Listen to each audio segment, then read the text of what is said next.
Good afternoon, ladies and gentlemen. I'm going to call this committee meeting to order at 3:01 p.m. Very nice. Are there any, we'll start with committee comments. Anybody in the committee that would like to say anything? I have nothing. Okay. Nothing. I have nothing. Very nice. Are there any comments from the public? Then we'll move on to item 3, proposed changes to the standby policy. Who would like to tackle this? I can take it. Thank you, sir. You're welcome. So, You really are retiring me. yeah. We've had incidents in the past where the transmission lines have broken, like on Springer and Kendall. And during those occasions, the crews that are working have worked in long hours of the night, well over 16 hours, and getting their repairs done and getting the lines back in service. So this change allows the district to send those employees home at the manager's discretion, but yet if they're sent home, they still get the next day's pay. And that's what this change is. Okay. And a comment about at the manager's discretion, that was my addition because of past experience. The thing is, if the crew's out there working and they're just about ready to button up the job, if you go with a strict 16 hours, from a practical standpoint, you're not going to send those people home and call a whole new crew just to do a half-hour work. So in the opinion of the manager or the supervisors that are on site, if they need to work an extra half hour, 45 minutes to finish the job, then they make that decision. And so we wanted to provide some latitude rather than a strict 16-hour cutoff. Okay, so they would be covered with normal salary and overtime, and then they would be allowed to go home and rest. Yes. And not have to take a hit in the pay. All right.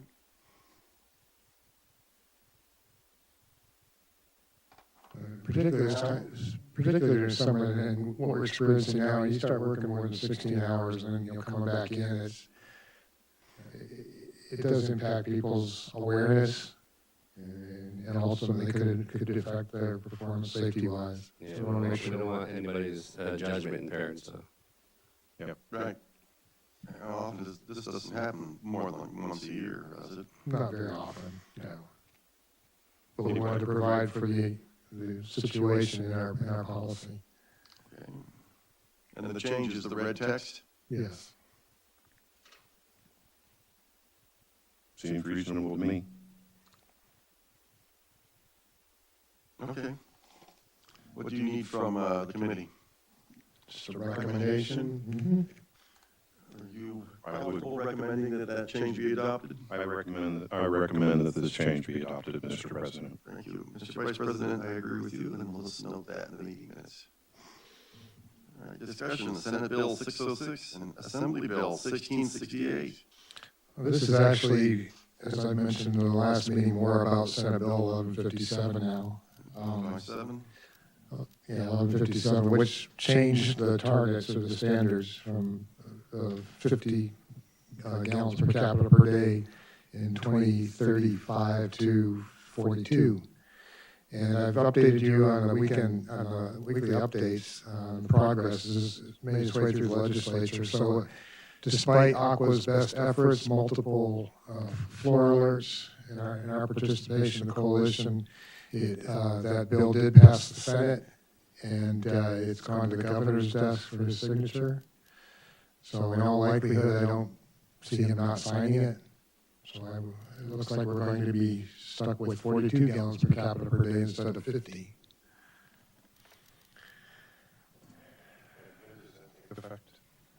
Well, it's 55 through 2025, and then it would go to 47 by 2030, and then after 2035, it would go to 42.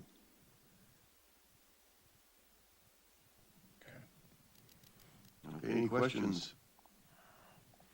Aqua did put up a good battle, I have to say. I mean, we had a pretty strong coalition of water agencies that signed on to all these alerts, to all these letters to the legislators. There were calls, video meetings. I participated in a couple of them, and each of us were assigned to contact our legislatures. I reached out directly to Vince Long's office, called them, sent them an email, and then I can't remember the other one. There's a representative up in Fresno that I contacted his office. They asked if I would, since we're in Kern County, contacted them as well, which I did. I know Vince Fong voted against it. The gentleman from Fresno abstained. They promised him something. So if you look at the amount of water that people in the state use compared to agriculture, it's insignificant. The only water savings they're going to get from this is the water savings you get from people leaving the state of California. Less than 3% of the vehicles in the state are electric vehicles, and yet we have now had Governor Newsom make it unlawful to sell one after, was it 2035? A gasoline-powered vehicle, excuse me. You can't buy them after a certain point, and then you have to buy nothing but electric vehicles. And today, or yesterday rather, as they are announcing a horrible, frightening, hair-raising electrical shortage, they've asked all electrical vehicle owners, all 3% of the vehicle-owning population, not to please plug your car in between the hours of 4 and 9 p.m. because the grid's about to go down. So this is the kind of magical thinking that the people in Sacramento have. We're going to just make a change and people will figure out how to do it. Well, you're going to bankrupt the state. You're going to ruin agriculture. You're going to cause mass exodus. It's just ridiculous. There are other ways to save water, and this is not. Given the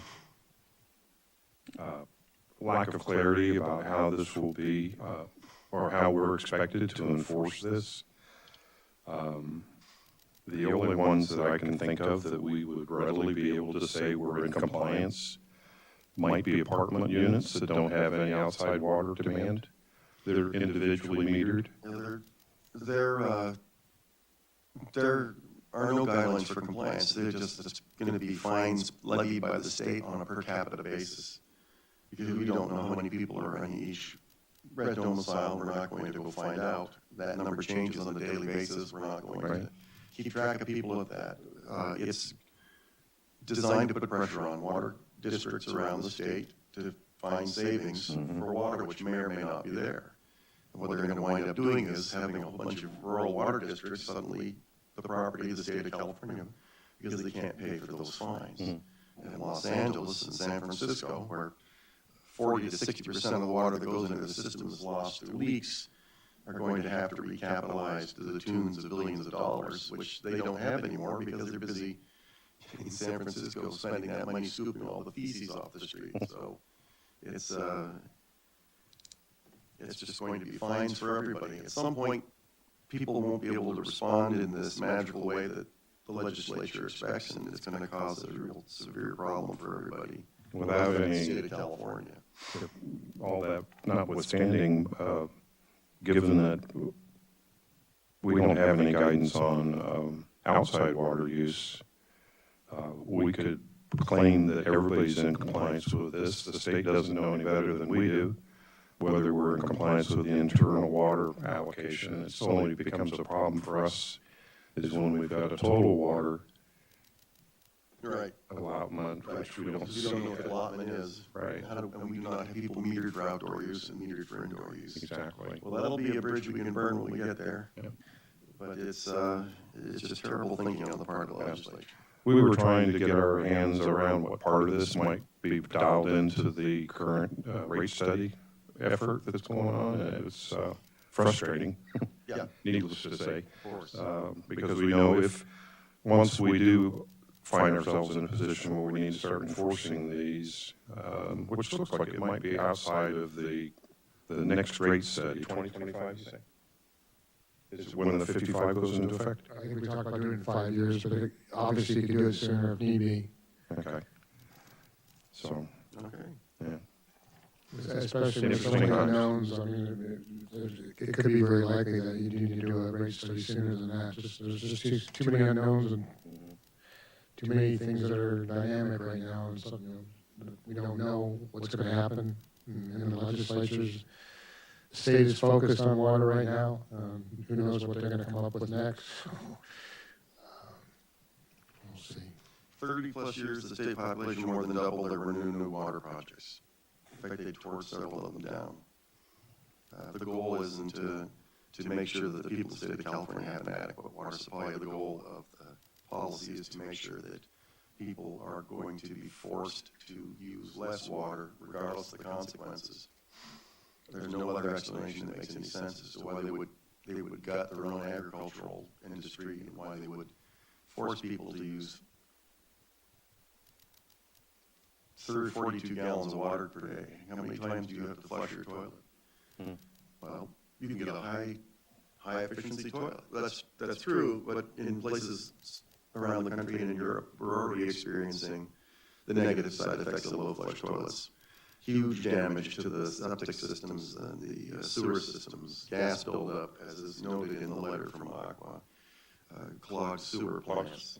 Right, so there's it seems to be an inability to understand the systemic nature of the world when they come up with these one-size-fits-all solutions. That was one of the issues that was brought up in the letters that Aqua submitted regarding concerns about this was you need a certain amount of flow in your sewer system to maintain the system, the integrity of the system.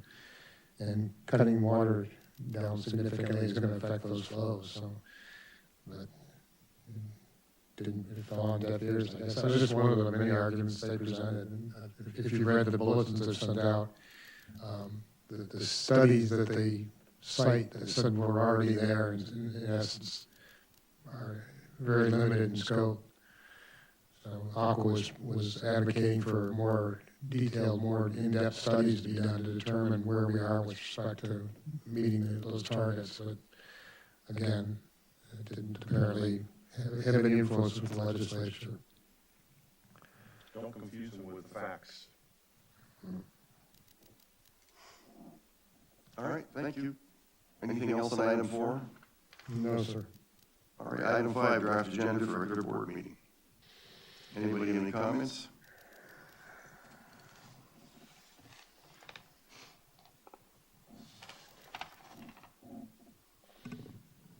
I am going to point one thing out. Yes. That's the award of contract that's on there for the temporary pavement replacement. Okay. Because the bids are coming in tomorrow, it did not go to P&E first, so it's going directly to the board. Okay.